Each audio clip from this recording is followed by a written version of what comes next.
திண்டுக்கல் அருகே பள்ளிக்கு பள்ளியாக கணவன் மனைவியை வெட்டி படுகொலை செய்த வழக்கில் 8 பேர் கைது செய்யப்பட்டுள்ளனர். இதுகுறித்த கூடுதல் விவரங்களை எமது செய்தியாளர் மணிமாறன் வழங்க கேட்கலாம். வணக்கம் மணிமாறன், விவரங்கள் என்ன?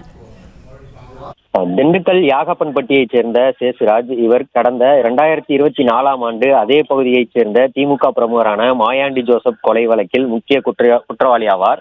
இந்நிலையில் நேற்று இரவு நத்தம் ரோடு RMTC காலனி அருகே சேசுராஜ் இருசக்கர வாகனத்தில் சென்றபோது காரில் பின்தொடர்ந்து வந்த மர்ம கும்பல் சேசுராஜை வழிமறித்து அரிவாளால் சரமாரியாக வெட்டி கொலை செய்தனர்.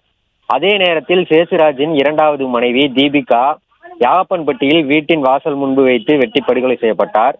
இதுகுறித்து மாவட்ட SP பிரதீப் தலைமையிலான தலைமையில் தனிப்படை அமைக்கப்பட்டு தாலுகா காவல் நிலைய பாலமுருகன் தலைமையிலான தனிப்படை போலீசார் தீவிர தேடுதல் வேட்டையில் ஈடுபட்டனர். அப்போது யாகப்பன்பட்டி பகுதியில் இருக்கக்கூடிய காட்டுப்பகுதியில் பதுங்கியிருந்த ஞானராஜ், தர்மர், அருள், ஜான் பீட்டர் என்ற காற்று உள்ளிட்ட 8 பேரை சுற்றி வளைத்து பிடித்தனர்.